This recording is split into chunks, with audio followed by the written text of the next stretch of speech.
જી નમસ્કાર, હું TR Jadav. TR એજ્યુકેશનમાં ફરીથી એક નવા વિડીયોમાં તમારું સ્વાગત છે.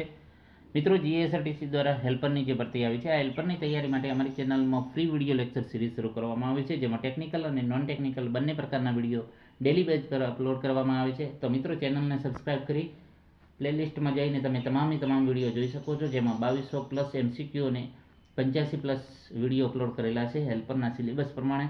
તો આગામી સમયમાં આવનારી હેલ્પરની એક્ઝામ માટે તમને ખૂબ જ ઉપયોગી સાબિત થશે. તો મિત્રો, ચેનલને સબસ્ક્રાઈબ કરવાનું ન ભૂલતા, જેથી સૌપ્રથમ જો કોઈ નવો વિડીયો આવે તો સૌપ્રથમ તેની નોટિફિકેશન તમને મળે. તો મિત્રો, આ વિડીયોમાં વાત કરીશું જીએસઆરટીસી હેલ્પર માટે ઉપયોગી એમસી ગુજરાતનો ઇતિહાસ ભાગ 9. તો ચાલો મિત્રો, સ્ટાર્ટ કરીએ. ગુજરાતનો પ્રથમ સત્યાગ્રહ કયો છે? તો ખેડા સત્યાગ્રહ. દાંડી કૂચની તારીખ કઈ હતી? 12મી માર્ચ 1930. અંગ્રેજોએ ભારતમાં સુરત ખાતે વેપારી કોઠી ક્યારે સ્થાપી? તો ઈસવીસન 1613માં. મૈત્રકકાલીન ગુજરાતની રાજધાની નગર કયું હતું? તો મૈત્રકકાલીન ગુજરાતની રાજધાની નગર વલભી હતું. નેક્સ્ટ, 1857માં વિપ્લવ દરમિયાન મહત્વનો ભાગ ભજવનાર કયા નેતા ગુજરાતમાં આવ્યા હતા? તો તાત્યા ટોપે. ખેડા સત્યાગ્રહની આગેવાની કોણે લીધી હતી? તો ગાંધીજીએ. તાત્યા ટોપેનું મૂળ નામ શું હતું? તો રામચંદ્ર પાંડુરંગ ટોપે. નેક્સ્ટ, જામનગર જિલ્લાનું ગોપ મંદિર ખાલી જગ્યા દ્વારા બંધાયું હતું? તો મૈત્રક વંશ દ્વારા. ગુજરાત રાજ્યના સૌપ્રથમ મુખ્યમંત્રીનું નામ? તો જીવરાજ મહેતા. કયા સત્યાગ્રહ દ્વારા ગુજરાતના ખેડૂતોમાં જાગૃતિની શરૂઆત થઈ? તો ખેડા સત્યાગ્રહ દરમિયાન. ગુજરાત રાજ્ય માટે 12મી માર્ચનો દિવસ શા માટે યાદગાર બની રહ્યો છે? તો દાંડી યાત્રા માટે. નેક્સ્ટ, અંગ્રેજોએ ભારતમાં સુરત ખાતે વેપારી કોઠી ક્યારે સ્થાપી? 1613માં. મૈત્રકકાલીન ગુજરાતની રાજધાનીનું નગર વલભી. આ રિપીટ થયો છે મિત્રો. સલ્તનયુગીન ગુજરાતનું સૌથી સમૃદ્ધ બંદર કયું હતું? તો ખંભાત. નેક્સ્ટ, કયા મહાનુભાવ ગુજરાતમાં ક્રાંતિકારી પ્રવૃત્તિના પ્રેરક રહ્યા અથવા તો હતા? તો અરવિંદ ઘોષ. ઈરાનથી આવેલા પારસીઓ ગુજરાતના કયા બંદરે ઉતર્યા? તો સંજાણ. એ વખતે રાજા કોણ હતા જે પારસીઓ ગુજરાતમાં આવ્યા ત્યારે? જાદી રાણા. ગુજરાતમાં કયા દેશી રજવાડા માટે આરજી હુકુમત રચાઈ હતી? તો જુનાગઢ માટે. નેક્સ્ટ, કાગડા કૂતરાના મોતે મરીશ પણ સ્વરાજ વિના આશ્રમમાં પાછો નહીં ભરો એવી પ્રતિજ્ઞા કોણે લીધી હતી? તો ગાંધીજીએ. શંકરસિંહ વાઘેલા કેન્દ્રમાં કયા મંત્રી રહી ચૂકેલા? તો કાપડ મંત્રી અથવા તો કાપડ મંત્રાલયમાં. નેક્સ્ટ, સુદર્શન તળાવ કોણે બંધાવ્યું હતું? તો સુદર્શન તળાવ પુષ્પગુપ્ત વેશે બંધાવેલું હતું. મોહમ્મદ ગજનીએ સોમનાથ મંદિર ક્યારે ચડાઈ કરી હતી? તો ઈસવીસન 1026માં. અમદાવાદનું પ્રાચીન નામ શું હતું? કર્ણાવતી. રુદ્રમહલ કયા શહેરમાં આવેલો? સિદ્ધપુરમાં. નેક્સ્ટ, ઈસવીસન 1025માં જ્યારે ગજનીને મોહમ્મદે સોમનાથ લૂંટ્યું ત્યારે અલહીણવાડ રાજ્યનો રાજા કોણ હતો? તો ભીમદેવ પ્રથમ. તખ્તસિંહજી દ્વારા ભાવનગરમાં સૌરાષ્ટ્રની પ્રથમ કોલેજ શામળદાસ કોલેજની સ્થાપના કરવામાં આવી. આ શામળદાસ કોણ હતા? તો ભાવનગરના દિવાન હતા. યંગ ઇન્ડિયા સાપ્તાહિક સાથે કોનું નામ જોડાયેલું છે? તો મોહનદાસ ગાંધી. નેક્સ્ટ, હિન્દ સ્વરાજના લેખક કોણ હતા? તો ગાંધીજી. 8 ઓગસ્ટે કયું આંદોલન શરૂ કરવામાં આવેલું? હિંદ છોડો આંદોલન. મહાત્મા ગાંધીજીએ કયા વર્ષે દાંડી કૂચ કરી? 1930. સોરઠ હરપ્પાનો ખ્યાલ સૌપ્રથમ કયા સ્થળે સ્વીકૃત થયો? રોજડી. ગુજરાતનો દસ્તાવેજી ઇતિહાસ કયા સમયગાળાથી શરૂ થાય છે? તો મૌર્યકાળ. નેક્સ્ટ, પુરાતત્વીય પુરાવા અનુસાર કયું સ્થળ મણકા બનાવવાનો ધમધમતો ઉદ્યોગ સૂચવે છે? તો લોથલ. ગિરનાર વિસ્તારમાં સુદર્શન તળાવના ઢોળાવના બાંધકામ માટે અશોકનો અધિકારી કોણ? તો તુષ્પાક. કયો પ્રથમ શિલાલેખ છે વાપીને પાણીની ટાંકી તરીકે વર્ણવે? તો રુદ્રસિંહ પથ્થર શિલાલેખ. નેક્સ્ટ, ગાંધીજીના આધ્યાત્મિક ગુરુ કોણ હતા? તો શ્રીમદ રાજચંદ્ર. અને રાજકીય ગુરુ? તો ગોપાલ કૃષ્ણ ગોખલે. ગુજરાતના કયા રાજવી દ્વારા મહાન જૈન વિદ્વાન હેમચંદ્રાચાર્યને આશ્રય આપવામાં આવ્યો? તો સિદ્ધરાજ સોલંકી દ્વારા. છોટે સરદાર તરીકે કોને ઓળખવામાં આવે છે? ડોક્ટર ચંદુલાલ દેસાઈને. નેક્સ્ટ, અલાઉદ્દીન ખિલજીએ ગુજરાત પર ચડાઈ કરવા કોને મોકલ્યા હતા? તો ઉલુગ ખાન અને નુસરત ખાનને. કયા વર્ષમાં ગુજરાતમાં મોરબી ખાતે મચ્છુ ડેમ તૂટેલો હતો?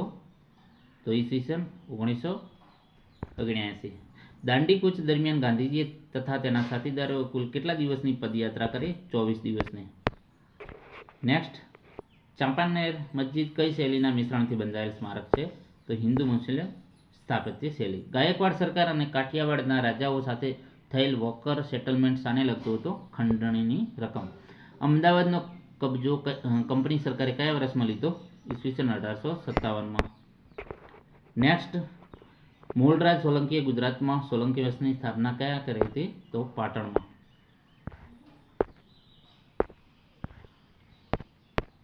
નેક્સ્ટ,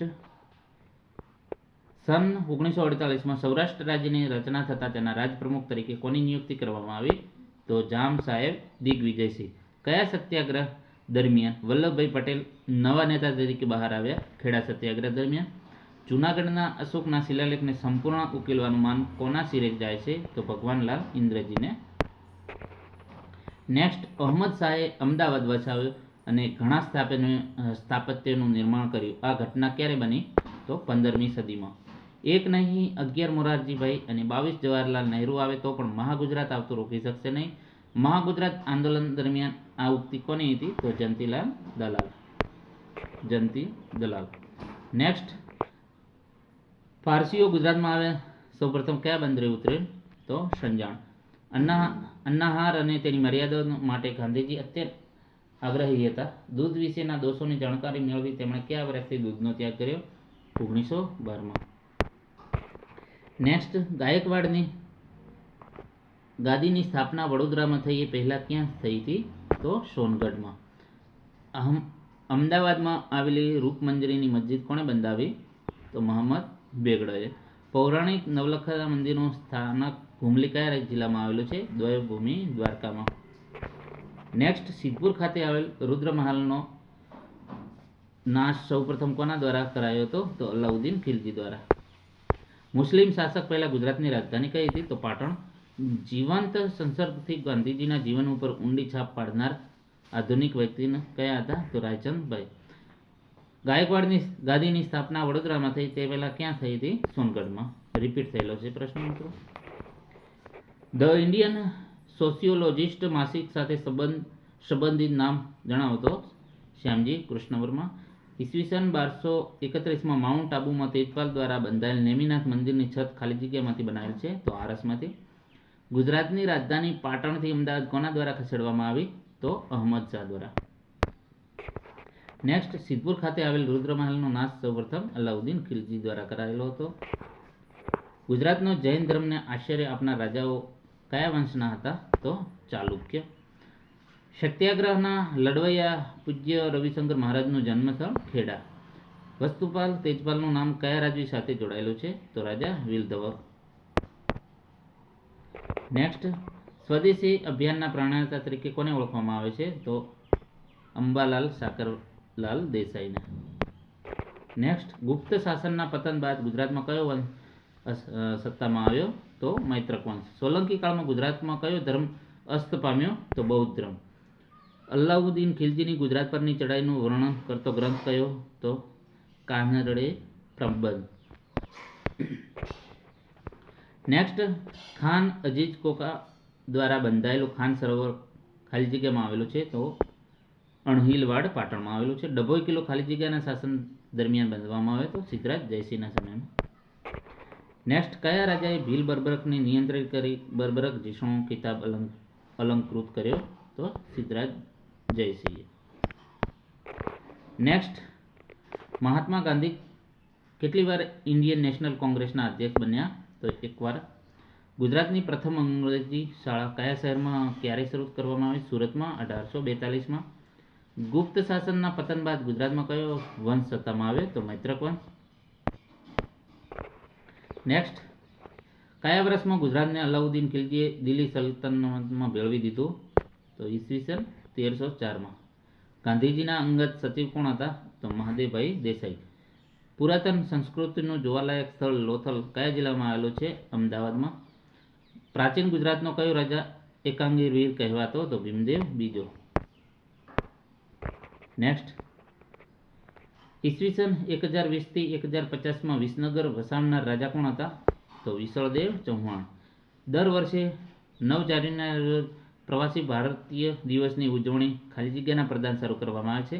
તો ભારતીય વિકાસમાં વિદેશી ભારતીય સમુદાય. કયા વર્ષમાં ગુજરાતને અલાઉદ્દીન ખિલજીએ દિલ્હી સલ્તનતમાં? ઈસવીસન 1304માં. રિપીટ થયેલો પ્રશ્ન છે. કુતુબુદ્દીન એબકે 2 વાર ગુજરાત ઉપર ચડાઈ કરીને પાટણ લૂંટ્યું હતું, ત્યારે ગુજરાતના વહીવટની જવાબદારી કોણે સ્વીકારી હતી? તો લવણ પ્રસાદે. ગુજરાતના વલભીપુરમાં મૈત્રક રાજા વીરસેનના રાજ્યાશ્રયમાં સંસ્કૃત ભાષાના કયા કવિએ મહાકાવ્ય રચના કરેલી? માઘ. સલ્તનતના યુગમાં ગુજરાતમાં સૌથી સમૃદ્ધ બંદર કયું હતું? તો ખંભાત. નેક્સ્ટ, ગુજરાત રાજ્ય માટે 12મી માર્ચ દાંડી યાત્રા માટે.